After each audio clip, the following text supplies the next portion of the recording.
Celulite, uma afecção estética de altíssima incidência no público feminino. Existe uma busca muito grande, né, para o tratamento de celulite nas clínicas estéticas e muitos profissionais relatam que não têm tanto sucesso, ou não desenvolvem tanto sucesso quanto gostariam de ter para o tratamento de celulite. Por que isso?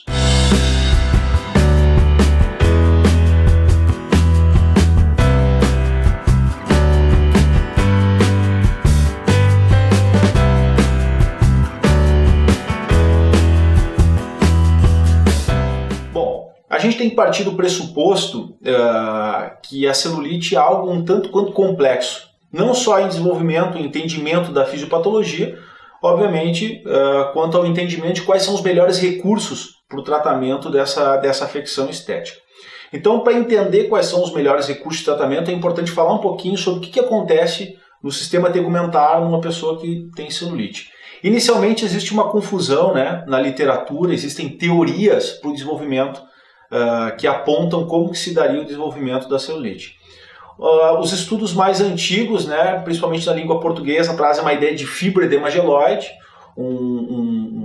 se desenvolveria, e eu vou ser muito sucinto aqui, uma hipertrofia do tecido adiposo, depois da hipertrofia do tecido adiposo, uma estagnação do sistema circulatório, um aumento da espessura das travas de colágeno, e, obviamente, o repuxamento da epiderme. Então, eu teria um tecido fibroso, com edema e com aspecto geloide. Então, fibroedema geloide. Depois disso, já veio uma outra caracterização, logo na sequência, de hidrolipodistrofia genoide. Uma mesma ideia de fisiopatologia, uma hipertrofia do tecido adiposo, um comprometimento do sistema circulatório, uma polimerização excessiva de mucopolissacarídeos e, obviamente, um aumento das travas dos tecidos de colágeno, repuxamento da pele e a formação da casca de laranja.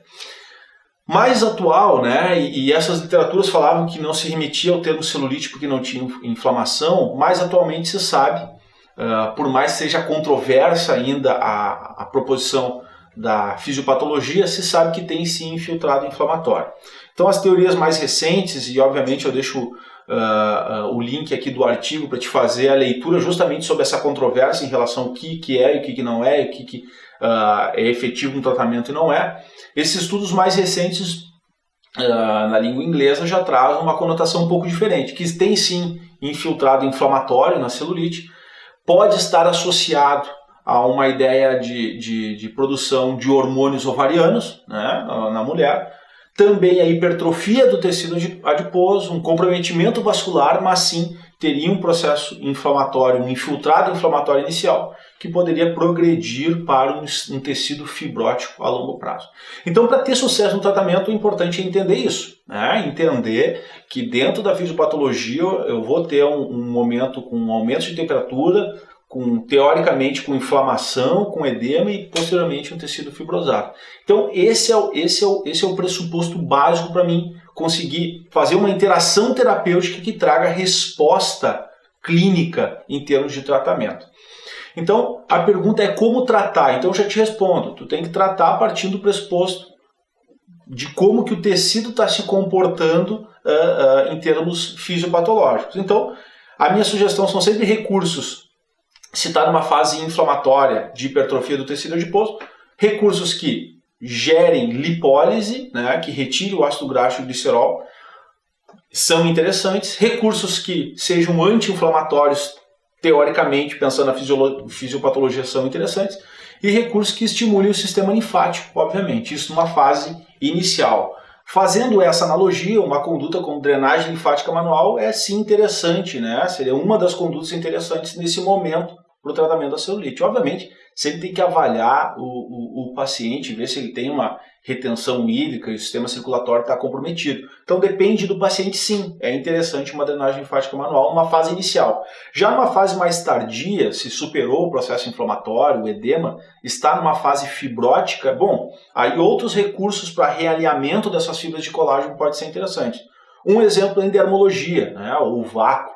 Então são recursos que, se utilizados na pressão correta, né, no sentido correto e no tipo de paciente que realmente precisa realinhar essas fibras, podem dar respostas interessantes para o tratamento da celulite.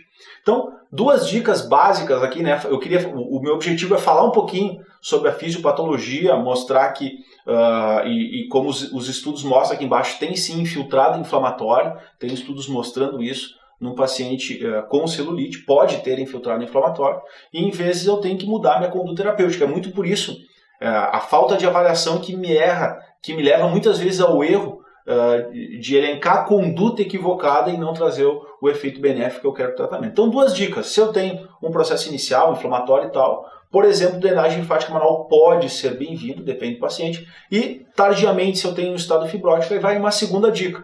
Um recurso como endermologia pode ser bem-vindo e trazer bons resultados, ok? Bom, façam a leitura dos estudos que eu estou deixando aqui. O objetivo é trocar conhecimento e discutir, então, obviamente, comentem aqui embaixo, coloquem aqui como vocês têm e não têm sucesso para a gente poder um pouquinho trocar informação. Um super abraço e até breve.